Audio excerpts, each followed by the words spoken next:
So hello everyone, and thank you for joining us, and welcome to this edition of Intellect's webinar series. So our webinar today is entitled Managing and Tracking Permits on a Global Scale. And facilitating our webinar today will be Jeremy Mawson. Jeremy is a solution specialist here at Intellect, and he's worked with several of our key clients to implement solutions to manage their organization's permits across their global operations. So today, he's going to be sharing with us some of his knowledge and his experience in regards to how to streamline the management of your various permits, how to ensure they're always up to date and avoid non-compliance related issues, how to track permits across multiple countries and languages, and how to monitor and track the costs associated with your permits and how they impact your overall ROI. So on that note, I'm going to hand it over to Jeremy and we can get started. Perfect. Thanks a lot, JP. I'd like to thank everyone for coming out today. Excited to be presenting, and obviously today, the focus is going to be, again, tracking and managing your permits on a global scale throughout the enterprise. The focus today will be a little bit on the large enterprise side of things, but again, I'll try to keep it focused so that we can also discuss, for example, tracking permits just within smaller or domestic companies as well. Just to give you a brief introduction of what we'll cover today, I'm going to start by introducing, first of all, myself, give a very short introduction of Intellect as well, but then get right into things. Discuss some of the challenges that our clients face in managing and tracking all of their permits.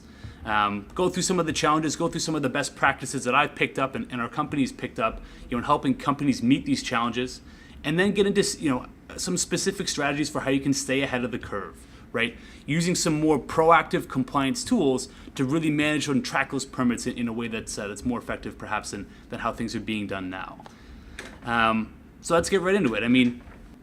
So let's get into some of the challenges that we're going to face, or that companies face when tracking permits. Before I do that, I just wanted to really touch on, why do we focus on managing and tracking permits? Why do we spend time and effort to make sure that we're doing these processes appropriately? The first thing that comes to my mind, right? Increasing global enforcement of permit violations, right?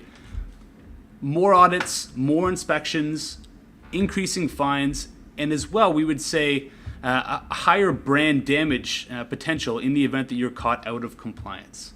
Right, so the enforcement is getting stronger, the penalties are getting stronger, and the cost to your business, both a monetary cost that's associated with paying a fine, but also the secondary cost of losing brand equity, they're greater and more significant than in the past, right?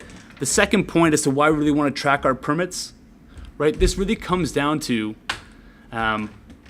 using compliance as a business differentiator, right? Using a strong track record in environmental health and safety, specifically a strong track record with permit compliance as a way to differentiate your company, right? A strong track record will help you ultimately gain more business, win more contracts, and really, prove that you're doing your best to your current clients or any potential prospects down the road.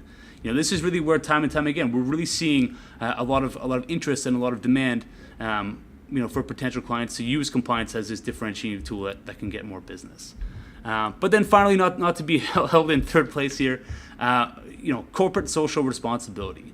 Wanting to make sure that, all of our permit activities, all of our emissions within the enterprise, right, we're having the lowest impact that we possibly can on the world that we live in, right, and those around us.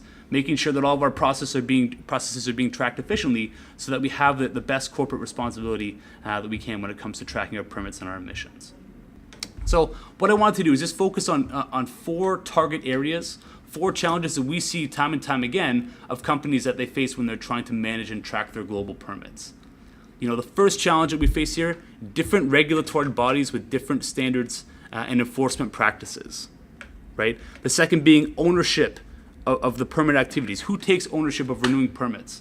Who takes ownership of the activities associated with taking samples, for example, right?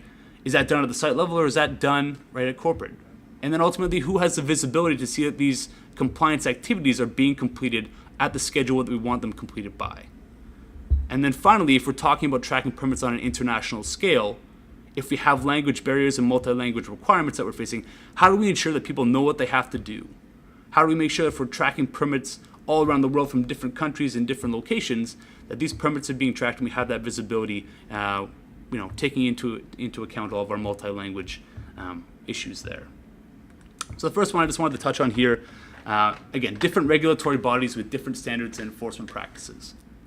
Right? If you are conducting business multiple places in the world. You have permits that are being issued statewide, federally, in different countries, right? How do we overcome this challenge? I mean, what we see time and time again is companies, instead of having a decentralized approach where all permits are being tracked at that site level, setting up that single company-wide, enterprise-wide corporate database for all of the permits and legal requirements. That single place where you can come in and see all the permits that are in place, you can see the locations that the permits came from, but it's that central repository where everything is standardized, right? You have standard best practices that are implemented corporate-wide for managing all the permits and all the activities, and adequate training being given to those people around the world to make sure they know exactly what they have to do on the schedule that you want them to complete their work. So really, that's the first best practice I wanted to touch on. Moving along here, that next point is how do we own or how do we manage permit tasks, renewals, and activities? How is that typically done? And the challenge, again, we face with a lot of our clients, who takes ownership of this work, right? If the ownership presently is down at that site level, if that's a challenge that's presently being faced, how do we ensure at corporate that we can provide compliance throughout the entire enterprise? And really what we hear and what we would preach to a lot of our current clients is that we have to assign these permit activities in terms of renewals, applications, associated tasks, assign those out as action items to be completed by a specific person in the company, and track the fact that this task gets completed, right? Always have that one person at that site, at the organization, who's going to be responsible for completing an action item. Make sure they're aware of this, they're reminded of the fact they have to complete it, and if it's not completed on time, you're holding that person accountable, right? Again, setting up that single system where we have those standards and those best practices in place to assign that work out and make sure it gets done.